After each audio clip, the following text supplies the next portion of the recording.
بسم اللہ الرحمن الرحیم۔ آج تحریک انصاف مشن نور کے نام پر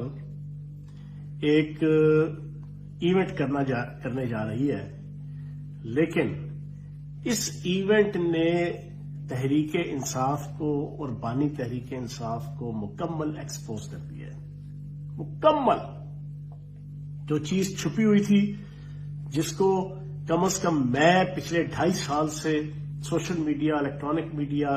کے اندر اوپنلی، بلنٹلی، ڈائریکٹلی، انڈائریکٹلی لوگوں کو بتا رہا تھا کہ یہ جو نقد کوکا کی تحریک اپریل 2022 سے شروع ہوئی ہے، یہ بنیادی طور پر ختم نبوت کے منکروں کی تحریک ہے، جن کا بنیادی مقصد بر صغیر کے اندر ایک ایسا ملک اور ایک ایسا جغرافیائی ٹکڑا حاصل کرنا ہے جس کے اوپر ان کے مذہب کو جو ہے وہ امپلیمنٹ کیا جا سکے اور وہ ان کی ریاست ہو۔ یہ ان کا بہت پرانا ایجنڈا تھا، اور اس ایجنڈے کے لیے شوکت خانم کو اور اس کے بیٹے کو استعمال کیا گیا، کیونکہ شوکت خانم بھی اسی مکتبہ فکر سے اور اسی مذہب سے تعلق رکھتی تھی۔ تو یہ ایک بڑا ایجنڈا تھا کہ جو بڑی مشکل سے ہمیں بھی 2022 سے جب یہ چیزیں سٹارٹ ہوئیں تو آہستہ آہستہ اس تحریک جو نقد کوکا کی تحریک تھی، ہمیں بھی چیزیں سمجھتے اینڈ پہ آ کے ساری چیزیں کلیئر ہوئی تھیں۔ اب ہوا یہ کہ خاتم النبیین اوتھ کے اندر قیدی نمبر 420 امت مسلمہ کے اس عظیم نوسر باز اور اس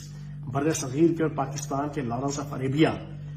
اس نے جب خاتم النبیین اپنے حلف کے اندر ادا نہیں کیا، جان کے اس کو 3 دفعہ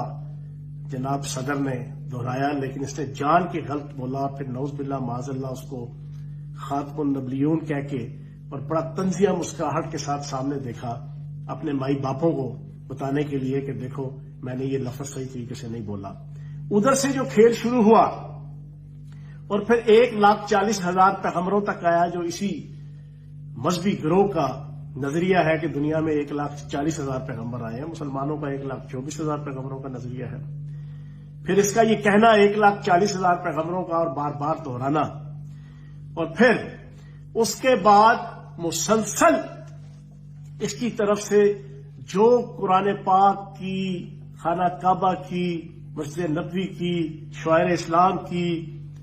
اللہ پاک کی، نبی پاک صلی اللہ علیہ وآلہ وسلم کی، انبیاء کی، اولیاء کی، شعائر اسلام کی